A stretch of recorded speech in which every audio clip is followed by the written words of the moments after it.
اور حوت بھی مچھلی کو کہتے ہیں. ہاں اباوتا، حوت بھی مچھلی کو کہتے ہیں.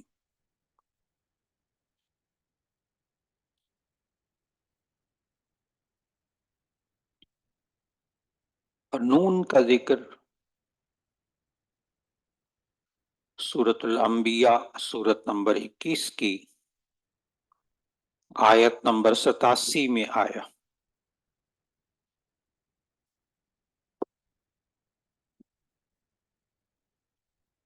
سورہ نون کی آیت نمبر 87 میں آیا. آیت لکھیے گا وَظَنُّونِ إِذْ ذَهَبَ مُغَاضِبًا وَظَنُّونِ إِذْ ذَهَبَ مُغَاضِبًا.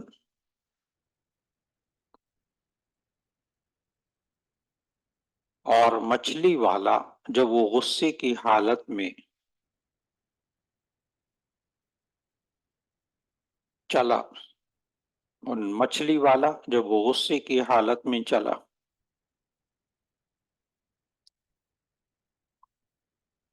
اس سے مراد حضرت یونس علیہ السلام ہے. اس سے مراد حضرت یونس علیہ السلام ہے.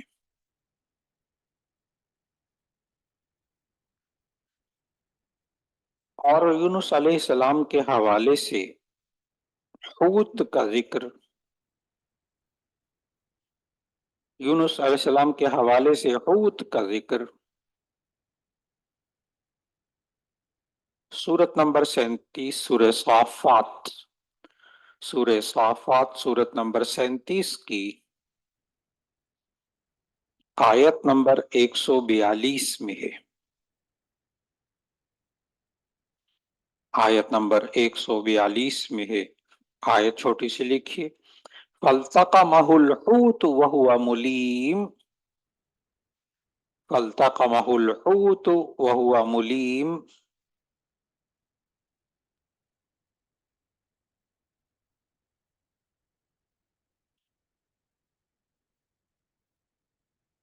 پس اسے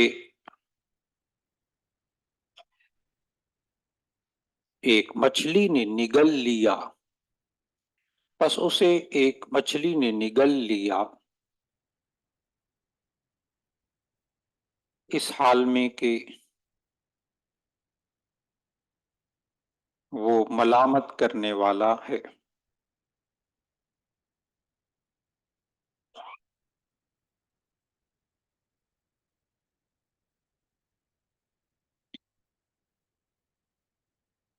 اس حال میں کہ وہ ملامت کرنے والا ہے.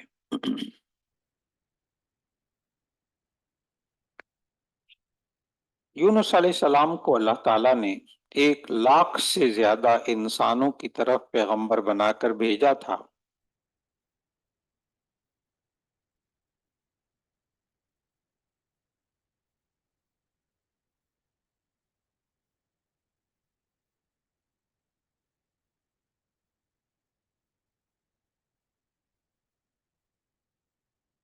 اس قوم کا دارالسلطنت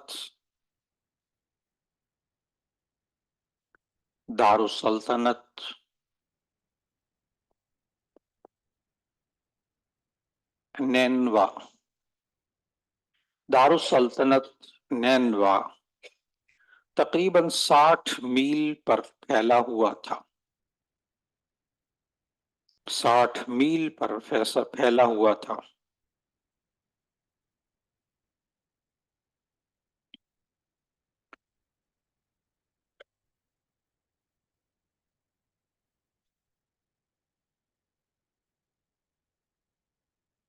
نینوا یہ قدیم شہر دریائے دجلہ کے مشرقی کنارے پر موجود عراق کے شہر موصل کے بالمقابل واقع تھا. نینوا یہ قدیم شہر دریائے دجلہ کے مشرقی کنارے پر موجود عراق کے شہر موصل کے بالمقابل واقع تھا. حضرت یونس ابن متہ علیہ السلام شہر نینوا سے تعلق رکھتے تھے.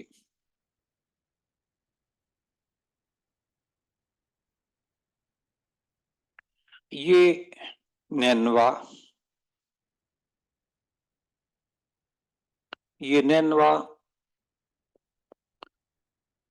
ایشوری سلطنت یہ نینوا ایشوری سلطنت کا قدیم ترین شہر تھا.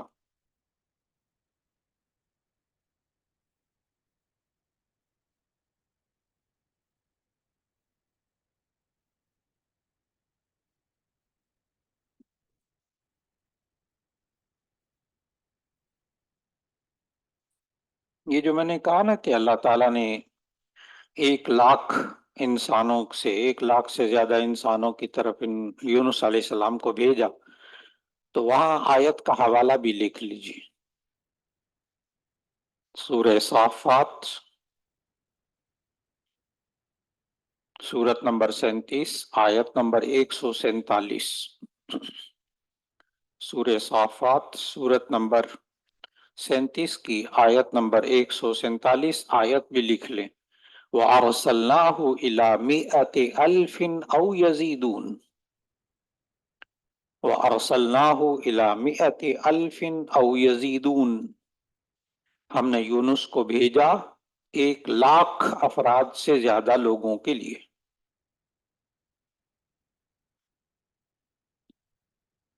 اب آگے لکھیے. یونس علیہ السلام نے طویل مدت اپنی قوم کو پیغام حق سنایا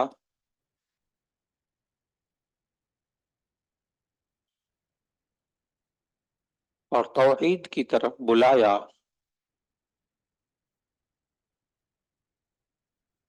لیکن نافرمان قوم نے ان کی بات نہ مانی. حضرت یونس علیہ السلام مایوس ہوئے تو قوم کے لیے ساحل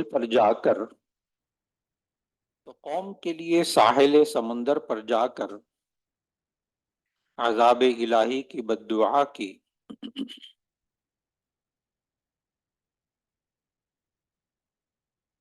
اور ناراض ہونے کی حالت میں شہر سے نکل کھڑے ہوئے.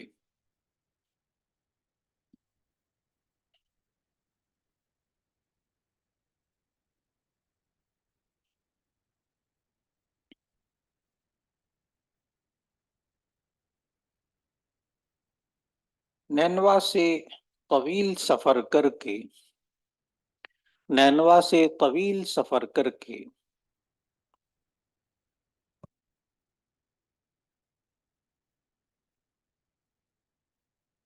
نینوا یعنی عراق سے طویل سفر کر کے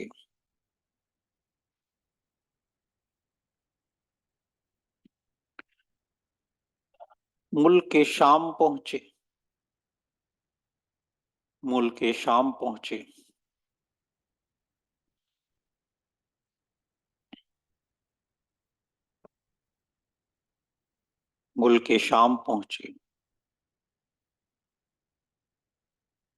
اور فلسطین القدس کے مغربی جانب بحیرہ روم کے کنارے تک پہنچے.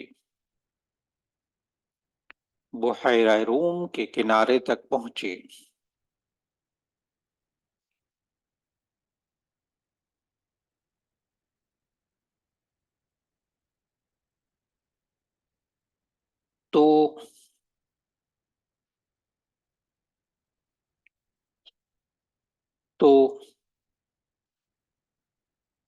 تیونس بلکہ ترشیش لکھیں، پھر میں الگ لفظ لکھواتا ہوں. بحیرہ روم کے کنارے پہنچے تو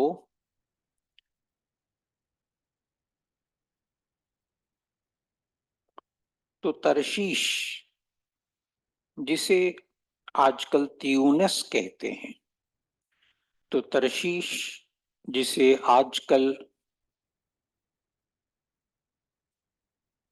تیونس کہتے ہیں،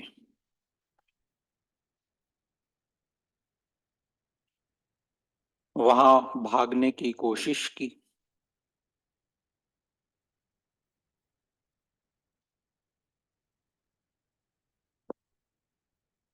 پھر بحیرہ روم کے کنارے یافا تک پہنچے، پھر بحیرہ روم کے کنارے یافا تک پہنچے،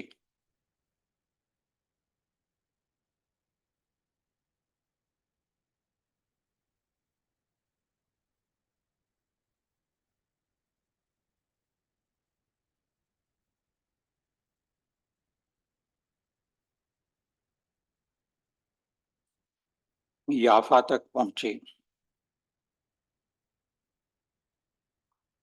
وہاں ایک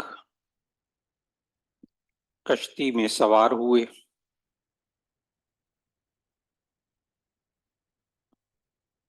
راستے میں کشتی طوفانی موجوں میں گھر گئی، راستے میں کشتی طوفانی موجوں میں گھر گئی،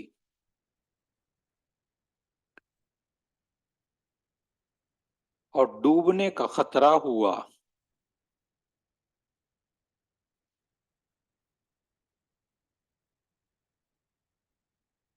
ڈوبنے کا خطرہ ہوا، تو انہوں نے کشتی کے افراد کو کم کرنے کا سوچا، تو انہوں نے کشتی کے افراد کو کم کرنے کا سوچا،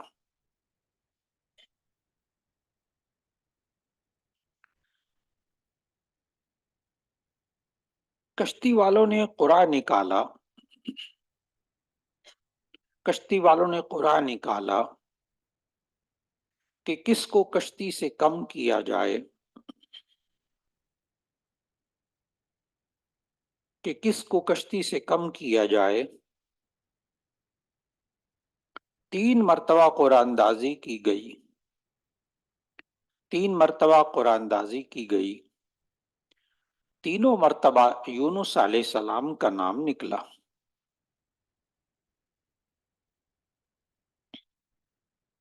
آخر کار یونس علیہ السلام نے سمندر میں چھلانگ لگا دی، آخر کار حضرت یونس علیہ السلام نے سمندر، آگے بین القوسین لکھ دیں بحیرہ روم، سمندر میں چھلانگ لگا دی، اور ایک بڑی مچھلی نے ان کو نگل لیا،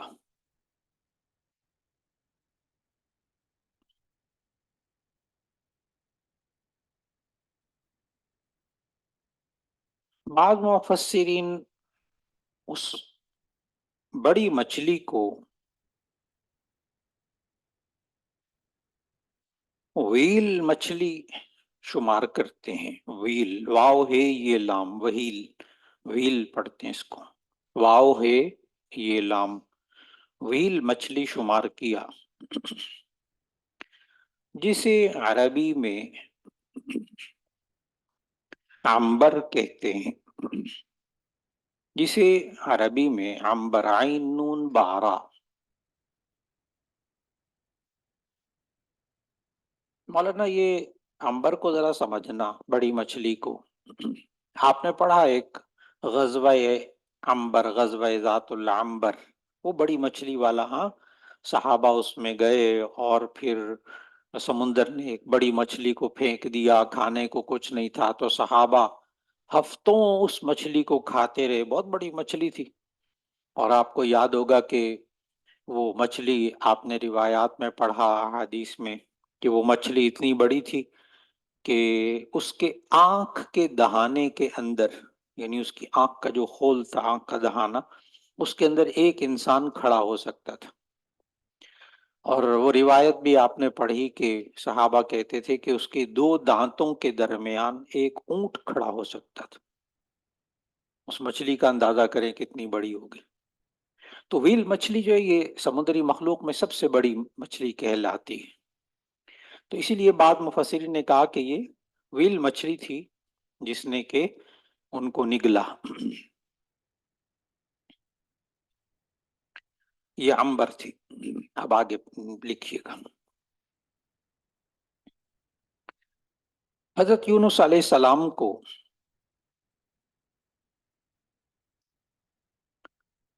احساس ہوا غم اور ندامت کے عالم میں مچھلی کے پیٹ میں اللہ کے سامنے گریہوزاری دعا کرنے لگے.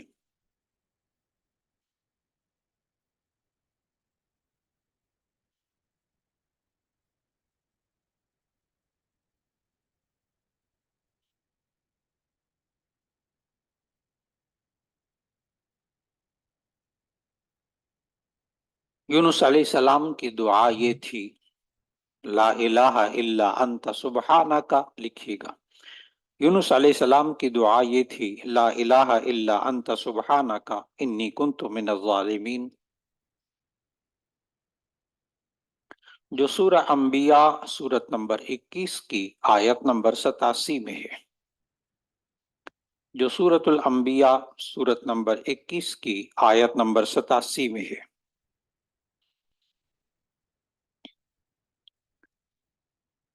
اللہ کے حکم سے مچھلی نے یونس علیہ السلام کو ایک صاف جگہ اگل دیا.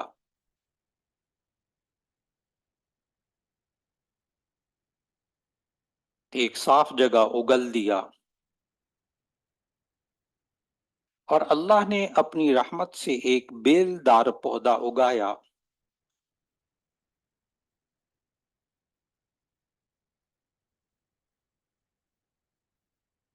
آیت میں کدو کی بیل کا ذکر ہے. آیت میں کدو. آیت دیکھیے گا تاکہ آپ کو سمجھ میں آئے. سورہ صافات آیت نمبر 139 سے 148 تک ذرا پڑھیے گا. تلاوت کیجئے، اس کا ترجمہ پڑھیے تو آپ کو سمجھ میں آئے گا میں کیا لکھوا رہا ہوں.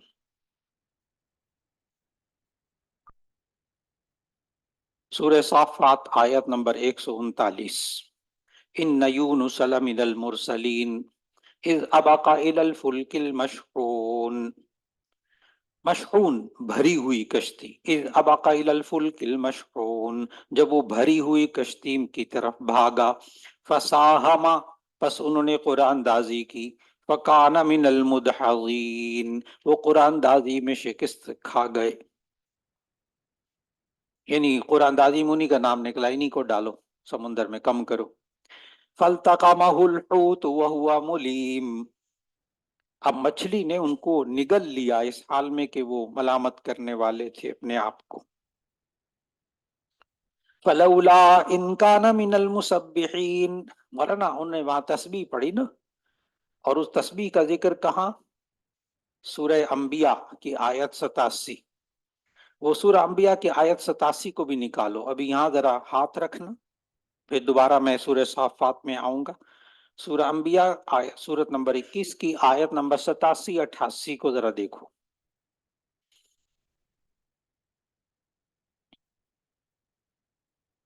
سورہ انبیاء، سورہ صافات کو بھی ہاتھ رکھنا، معمولی رکھنا، کیونکہ میں پھر دوبارہ وہاں لاؤں گا.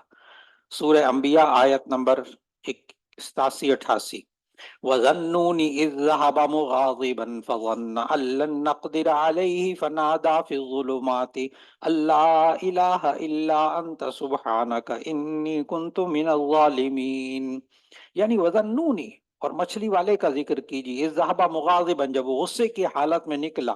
فَظَنَّ أَن لَّن نَّقْدِرَ عَلَيْهِ، وہ سمجھے کہ ہم ان پر گرفت نہیں کریں گے. فنادى في الظلمات، تو یونس نے مچھلی کے پیٹ میں اندھیروں میں پکارا، اللہ الہ الا انت سبحانک انی کنت من الظالمین.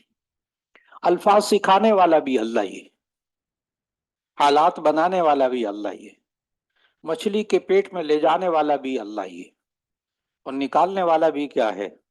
اللہ. تو اللہ نے سمجھایا کہ حالات بھی اللہ ہی پیدا کرتا ہے، مشکلات بھی اللہ ہی پیدا کرتا ہے. اور پھر وہ الگ بات ہے کہ بندے کا اپنا عمل بیچ میں ہو تو بندہ قصوروار، ورنہ بندہ قصوروار نہیں.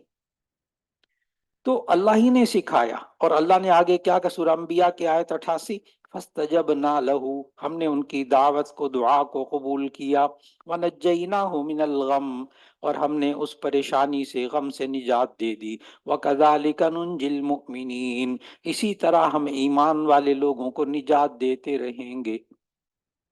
یعنی اب ایمان والوں کو بھی یہی پڑھنا پڑے گا، لا الہ الا انت سبحانک۔ بہت سے لوگ آپ کو ملیں گے، آپ علماء کو، کہ جی ہم کیا کریں، بڑے مشکل میں ہیں، کیا پڑھیں؟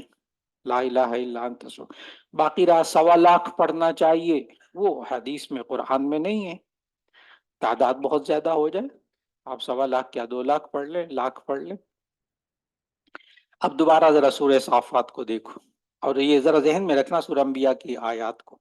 پھر سورہ صافات کی آیت کو دیکھیے، ان یونس لمن المرسلین اذ ابق الى الفلک المشحون فساہم، ساہم سمجھ گئے، قرآن اندازی ہوئی، فساہم فکان من المدحضین فالتقمہ الحوت وهو ملیم فلولا انہ کان من المسبحین۔ اب یہ والے جملے سننا مولانا، اگر مشکلات میں بندہ لا الہ الا انت سبحانک انی کنت من الظالمین نہ پڑھے تو کیا ہوتا ہے؟ بڑے سخت الفاظ ہیں یہ والے یونس علیہ السلام کے لیے، ذرا غور کرنا۔ فلولا ان کان من المسبحین، اگر وہ یونس مچھلی کے پیٹ میں تسبیح کرنے والا نہ ہوتا، للبث فی بطنہ الی یوم یبعثون، تو قیامت تک مچھلی کے پیٹ میں رہتے۔ میں نے کہا نا سخت الفاظ ہیں، اچھا اس لیے نہ کریں گے، اللہ کو نہیں پکاریں گے مشکلات میں تو ٹھیک ہے، پڑھے رہو، پڑھے رہو۔ فَنَبَذْنَاهُ بِالْعَرَاءِ وَهُوَ سَقِيمٌ، فَنَبَذْنَاهُ، پھر ہم نے ان کو پھینک دیا، بالعراء، عراء میں یا ساحل میں، وَهُوَ سَقِيمٌ، اس حال میں کہ وہ بیمار تھے۔ اس لیے کہ مچھلی کے پیٹ میں وہ تیزابیت اور وہ سب چیزیں ان کی کھال تک گلنی شروع ہو گئی، کپڑے شپڑے تو رہے نہیں مولانا۔ اب وہ جب کھال انسان کی اتنی حساس ہو جائے، ساحل سمندر پہ دھوپ اس کو لگے تو اس کو مولانا اولیاء بہت زبردست، کیونکہ انسان کی کھال جل جائے یا کھال کی تکلیف ہو تو دھوپ کی جو شعاعیں ہیں وہ بہت تکلیف دیتی، تو وہ ساحل پر اللہ نے ان کو ڈال دیا اس حال میں کہ وہ سقیم، بیمار تھے۔ بیمار سمجھ میں آیا؟ کھال کھال بالکل گل چکی تھی۔ تو اللہ نے کیا کیا پھر اس وَأَنبَتْنَا عَلَيْهِ شَجَرَةً مِّن يَقْطِينٍ، یقطین کدو، وَأَنبَتْنَا عَلَيْهِ شَجَرَةً مِّن يَقْطِينٍ، تو اللہ تعالیٰ نے کدو کی بیل کو اگایا، اس کا سایہ ہو گیا، اس کا سایہ ہو گیا۔ وَأَرْسَلْنَاهُ إِلَىٰ مِائَةِ أَلْفٍ أَوْ يَزِيدُونَ فَآمَنُوا إِلَىٰ آخِرِهِ۔ تو لکھیے، تو آپ نے لکھا کہ وہ یافا پہنچ گئے، پھر مچھلی نے ان کو لقمہ بنا لیا۔ آپ نے لکھا کہ مچھلی نے ان کو لقمہ بنا لیا اور اس کے پیٹ میں انہوں نے لا الہ الا انت سبحانک انی کنت من الظالمین پڑھا۔ پھر آگے پڑھ لکھیے، پھر جب ان کو مچھلی نے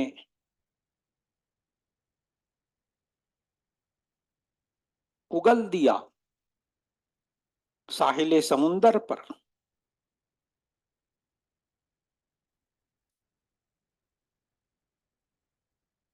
تو اللہ تعالیٰ نے وہاں، کدو کی بیل اگائی، کدو کی بیل اگائی، جس سے یونس علیہ السلام سایہ بھی حاصل کرتے رہے اور کھانا بھی حاصل کرتے رہے۔ پھر اللہ تعالیٰ نے حضرت یونس علیہ السلام کو حکم دیا کہ اب اپنی قوم کے پاس واپس نینوا جائیں اور دین کی تعلیم کریں۔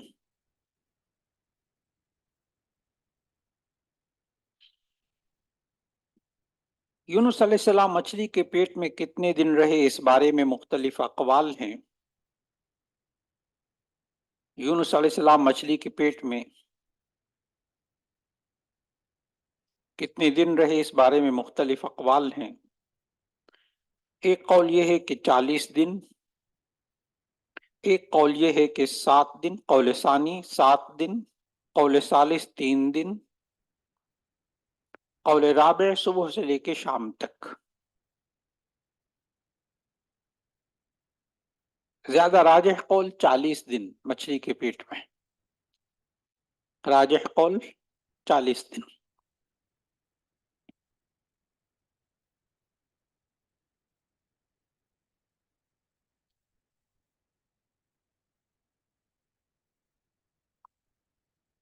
حضرت یونس علیہ السلام کی قوم نے یونس علیہ السلام کے چلے جانے کے بعد جب عذاب کے آثار دیکھے تو ایک میدان میں نکل کر سب لوگ، چھوٹے بڑے بچے عورتیں، تو ایک میدان میں نکل کر سب چھوٹے بڑے بچے عورتیں نکل کر، یہاں تک کہ جانوروں کو بھی نکال کر میدان میں لے گئے، یہاں تک کہ جانوروں کو بھی نکال کر میدان میں لے گئے، اور رو رو کر اپنے گناہوں کی اس قوم نے معافی مانگی۔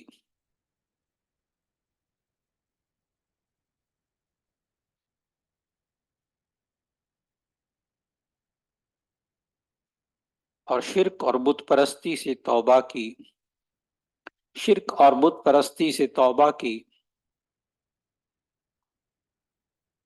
تو اللہ تعالیٰ نے توبہ قبول فرما لی۔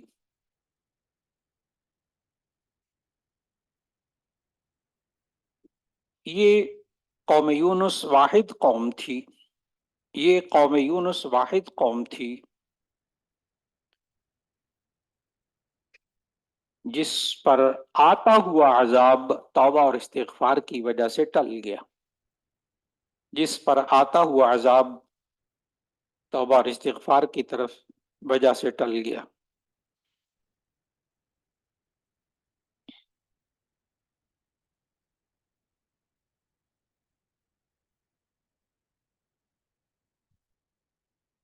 اب مولانا آپ نقشے کو دیکھیں اچھی طرح، نون کو آپ نے سمجھا، مچھلی کو پورا سمجھا۔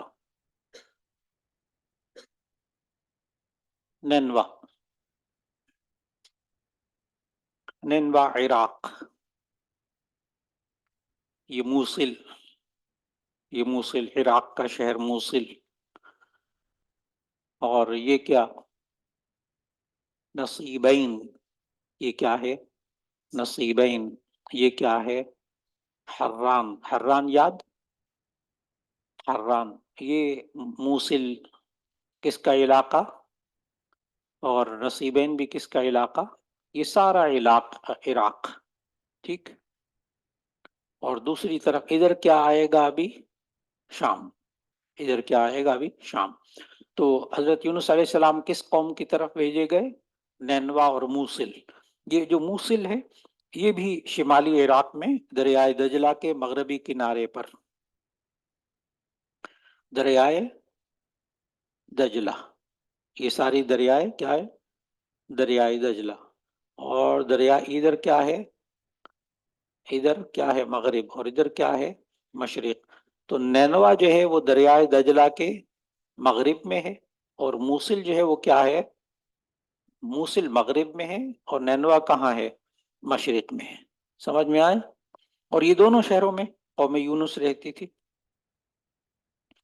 آپ کو یاد ہوگا حضرت سلمان فارسی رضی اللہ تعالیٰ عنہ کے ایمان لانے کا واقعہ آپ نے پڑھا، کہ وہ فارس میں رہتے تھے، فارس سے وہ تھے، مجوسی تھے نا حضرت سلمان فارسی رضی اللہ تعالیٰ عنہ، مجوسی آتش پرست تھے، آریہ، ایران میں آریہ رہتے تھے سارے مجوسی۔ تو انہوں نے اس وقت، نبی صلی اللہ علیہ وسلم اسلام آنے سے بہت پہلے کی بات ہے، تو انہوں نے اسلام قبول، وہ ایمان لے آئے، حضرت عیسیٰ علیہ السلام کے مذہب پر ایمان لے آئے، مومن ہو گئے یعنی عیسائی ہو گئے۔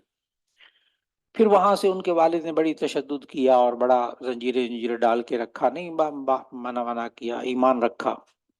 پھر وہ فارس سے نا، فارس سمجھتے ہیں، ہاں ادھر ایران، تو وہاں سے ہوتے ہوئے پھر وہ کہاں آئے تھے، موصل میں آئے تھے۔ موصل میں ایک پادری کے پاس رہے، وہ پادری جب مرنے کے قریب ہوا تو پوچھا میں کہاں جاؤں، تو انہوں نے کہا اب نصیبین میں چلے جاؤ۔ تو پھر وہ نصیبین میں آ گئے، یہاں کر ایک پادری کے پاس رہے۔ جب وہ پادری مرنے لگا تو پھر اسی علاقے میں ایک اور تھا عموریا جگہ، وہاں پادری کے پاس آ گئے. یہ سارا واقعہ نا شمائل ترمذی کی شرح خصائل نبوی، اس میں حضرت مولانا شیخ الحدیث مولانا زکریا صاحب رحمہ اللہ نے لکھا ہے پورا واقعہ سلمان فارسی کے ایمان لانے کا، جو میں بتا رہا ہوں ابھی نا، موصل بھی اور پھر نصیبین پھر عموریا. تو یہ سارے عراق کس کے ہیں؟ عراق کے ہیں، عراق کے ہیں. پھر اس کے بعد وہ عموریا سے نا، یاد ہوگا آپ کو کہ وہ عموریا سے پھر وہ آئے ہیں واپس نیچے. ان کو جو عموریا میں تھے لوگ، تو وہاں سے ایک قافلہ آیا، ان کے ساتھ وہ بنو کلب کا قافلہ تھا مکے کا. وہ تجارتی ہی راستہ ہے نا، سارا تجارتی سفر تھا. تو وہ عموریا سے پھر آ گئے مکہ. مکہ میں پھر انہوں نے بنو نذیر یہودی قبیلہ تھا، انہوں نے اس کو خرید لیا سلمان فارسی کو. ان کے بنو کلب نے ان کے مال پر قبضہ کر لیا، ان کو غلام بنا کر بیچ دیا. اکیلے تھے اور کوئی تھا نہیں. تو پھر سلمان فارسی کہتے ہیں کہ میں مکے سے بنو کلب والے لوگ مجھے لے کر کہاں آ گئے تھے؟ یثرب، مدینہ. اچھا، وہ حضرت سلمان فارسی رضی اللہ تعالیٰ عنہ کا جو عموریہ کا ہے نا پادری، وہ جب مرنے لگا نا تو اس نے کہا، جب مرنے لگا تو سلمان فارسی نے کہا میں کہاں جاؤں؟ تو اس پادری، عیسائی پادری نے کہا اب کہیں نہ جاؤ، آخری نبی کے آنے کا وقت ہو گیا ہے. پھر اس نے 3 نشانیاں بتائی تھی. اب کوئی سبق یاد آنے لگا. پھر اس نے عموریہ کے پادری نے 3 نشانیاں بتائی تھی کہ جو آخری نبی ہیں وہ پتھریلی کھجوروں والی زمین میں آئیں گے. نمبر 2، وہ صدقہ نہیں کھائیں گے، ہدیہ کھائیں گے. نمبر 3، ان کے دونوں کندھوں کے درمیان مہر نبوت ہوگی. یہ کس نے نشانیاں بتائیں؟ عموریہ کے عیسائی پادری نے. اس سے معلوم ہوا کہ عیسائیوں کو بھی معلوم تھا کہ آخری نبی تشریف لائیں گے. اور عجیب بات یہ ہے کہ عیسائیوں کو آخری نبی صلی اللہ علیہ وسلم کا نام تک معلوم تھا. اور ان کو پتہ کس نے بتایا تھا؟ حضرت عیسیٰ علیہ السلام نے بتایا تھا. اور یہ بات قرآن مجید میں موجود ہے، سورہ صف. وَإِذْ قَالَ عِيسَى ابْنُ مَرْيَمَ يَا بَنِي إِسْرَائِيلَ إِنِّي رَسُولُ اللَّهِ إِلَيْكُمْ مُصَدِّقًا لِمَا بَيْنَ يَدَيَّ مِنَ التَّوْرَاةِ وَمُبَشِّرًا بِرَسُولٍ يَأْتِي مِن بَعْدِي اسمہ احمد. تو قرآن یہ بتاتا ہے کہ عیسیٰ علیہ السلام نے اپنی قوم کو احمد نام تک بتا دیا تھا. اور نبی صلی اللہ علیہ وسلم تشریف لائے ہیں 571 عیسوی. عیسیٰ علیہ السلام کے 570 سال، 571 عیسوی میں پیدا ہوئے. اپریل کا مہینہ تھا. وہ تو ربیع الاول تو الگ ہے نا. اپریل کا مہینہ تھا 571 عیسوی. تو رحمت اللہ عالمین سیرت طیبہ کے مصنف علامہ سید سلمان منصور پوری لکھتے ہیں کہ بڑا دعویٰ کیا انہوں نے کہ 570 سال پہلے قرآن بتا رہا ہے کہ عیسیٰ علیہ السلام نے اپنی قوم کو آخری نبی کا نام بتا دیا تھا. لیکن 570 سال کسی ماں نے اپنے بچے کا نام احمد نہیں رکھا. تاریخ میں یہ نام ملتا ہی نہیں. اللہ تعالی نے نظام بنانا تھا. اور پھر حضرت سلمان فارسی رضی اللہ تعالیٰ عنہ وہ موصل میں رہے تو وہ اتنا بوڑھا ہو گیا، مرنے لگا پادری. پھر وہاں آئے، وہ مرنے لگا پادری. پھر عموریہ آئے، وہاں مرنے لگا پادری. تو وہ ذہن میں آتا ہے آخر حضرت سلمان فارسی کی عمر ہی کتنی تھی؟ تو اس کا جواب یاد رکھ لیجئے گا کہ سلمان فارسی رضی اللہ تعالیٰ عنہ جب آئے ہیں نا یثرب میں، پہلے یہاں سے عموریہ سے وہ بنو کلب کے قافلے کے ساتھ کہاں آ گئے؟ مکے. اور مکے میں کس نے ان کو خریدا؟ یہودی قبیلہ بنو نذیر نے. اس میں ایک یہودی نے خرید لیا. اور پھر اس کے بعد وہ کہاں لے آیا؟ یثرب میں لے آیا، مدینے میں. تو اس وقت حضرت سلمان فارسی رضی اللہ تعالیٰ عنہ کہتے ہیں میں مدینے میں کام کرتا رہا، یثرب میں کھجوروں کے باغ میں. کہتے ہیں میں ایک دن چڑھا ہوا تھا. یہ بات بھی ساری شمائل ترمذی میں شیخ الحدیث صاحب نے لکھی. کہتے ہیں میں وہ مدینے میں باغ میں کام کر رہا تھا تو ایک دن مجھے آواز آئی نیچے سے، اس کھجور کے درخت پہ چڑھے ہوئے تھے، کہ کوئی صاحب یہاں تشریف لائے ہیں قباء میں، قباء کے علاقے میں. اور وہ یہ کہہ رہے ہیں کہ یہ جو ایک صاحب تشریف لائے ہیں وہ کہہ رہے ہیں میں اللہ کا آخری نبی ہوں. تو سلمان فارسی کہتے ہیں میرے دل میں ایک دم آیا کھجوروں والی پتھریلی زمین تو یہی ہے. یاد ہے مدینہ پورا پتھر پتھریلا پتھروں پہ پہاڑوں پہ ہے نا, تو پتھریلی کھجوروں والی زمین تو یہی ہے. ایک نشانی تو مل گئی. وہاں آپ نے پڑھا کہ وہ سلمان فارسی رضی اللہ تعالیٰ عنہ نے پھر وہ کیا کیا, بڑی مشکل سے وہ جو ہے وہاں سے بھاگے, باغ سے نکلے, مارا وارا اس نے, یہودی نے بھی مارا, چپ کر کے بیٹھو کام کرو کہاں جا رہے. لیکن کہتے میں ایک دن نکلا تو ایک تھال میں کھجوریں لے کر نکلا, دیکھا تو وہ قباء میں آخری نبی صلی اللہ علیہ وسلم بیٹھے ہوئے تھے. تو میں نے ان کو کہا کہ اے اللہ کے رسول یہ کھجوریں لے لیں. تو نبی صلی اللہ علیہ وسلم نے پوچھا کہ کون سی کھجوریں ہیں. اب شمائل ترمذی کی حدیث یہاں سے آپ نے پڑھی نا, یہاں سے آگے اب شمائل کی ترمذی کی حدیث شروع ہو رہی. تو کھجوریں پیش کی تو نبی صلی اللہ علیہ وسلم نے کہا یہ کیسی کھجوریں ہیں. تو انہوں نے کہا جی کہ یہ صدقہ ہے آپ کے لیے. انہوں نے کہا ادفعها فإنا لا نأكل صدقہ, شمائل ترمذی کے الفاظ, ہاں اس کو ہٹا دو, ہم صدقہ نہیں کھاتے. پھر کہتے ہیں میں اگلے دن پھر تھال میں کھجوریں ڈال کے لے گیا. میں نے کہا اللہ کے رسول یہ کھجوریں لے کے کیسی ہیں. میں نے کہا یہ آپ کے لیے ہدیہ ہے. تو فرمایا دسترخوان بچھاؤ سب کھائیں گے. کتنی نشانیاں مل گئیں, 2, کھجوروں والی پتھریلی زمین اور صدقہ نہیں کھائیں گے, ہدیہ کھائیں گے. سمجھ گئے. کہتے ہیں جب وہ نبی صلی اللہ علیہ وسلم کھجوریں کھانے لگے نا تو میں ایک دم گول گھوم کے نبی صلی اللہ علیہ وسلم کے پیچھے آیا. نبی صلی اللہ علیہ وسلم فوراً سمجھ گئے. انہوں نے اپنے کرتے مبارک کے بٹن کھولے, اپنا گریبان نیچے کیا تو میں نے مہر نبوت کو چوم لیا. تیسری علامت سمجھ میں آئی. کہتے میں نے اسلام قبول کر لی. اس وقت حضرت سلمان فارسی کی عمر صرف 90 سال تھی. اب میں اس سوال کا جواب دے رہا ہوں. اچھا اس پادری کے پاس رہے, اتنا مرنے لگا بلا, سمجھ میں نہیں آتا. تو اس وقت جب اسلام لائے حضرت سلمان فارسی تو ان کی عمر کتنی تھی, 90 سال. پھر اس کے بعد ان کتنی دیر زندہ رہے, بعد نے کہا کم از کم روایت 150 سال, یعنی اسلام لانے کے بعد 60 سال بعد تک حضرت سلمان فارسی زندہ رہے.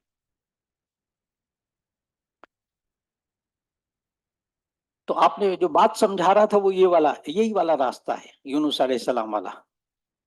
تو یونس علیہ السلام موصل سے نصیبین گئے, وہاں سے حران, وہاں سے ہوتے ہوئے یہ سبز لکیر حضرت یونس علیہ السلام کی حلب شام میں داخل ہو گئے. شام میں داخل ہو کے پھر دیکھو وہاں سے چلتے ہوئے کہاں آئے ہیں, فلسطین, ترشیش, تونس کی طرف جو راستہ جاتا ہے نا یہاں پہ. پھر وہ یافا تک آ گئے, تیونس بھی یہیں فلسطین کے ساتھ, اور یافا میں یہاں آ کر وہ پھر کہاں سوار ہوئے, بحیرہ روم کی کشتی میں آئے. اب پورا نون سمجھ میں آیا. تو یونس علیہ السلام بھی میں نے سارا تقریباً آپ کو لکھوا دیا, تھوڑا سا ہوگا کوئی مزید تو وہ انشاءاللہ پھر دیکھ لیں گے. تو آج نون مکمل ہو گیا. وَظَنُّونِ إِذْ ذَهَبَ. جی کوئی بات, کوئی سوال؟ جی تو ذنون یونس علیہ السلام کا تقریباً مکمل ہو گیا. جب حالات کی باری آئے گی اس میں تھوڑا سا مختصر پھر میں اس وقت بھی انشاءاللہ باقی جو چیزیں رہ جائیں گی یونس علیہ السلام کے حوالے سے وہ پھر انشاءاللہ. السلام علیکم ورحمۃ اللہ وبرکاتہ.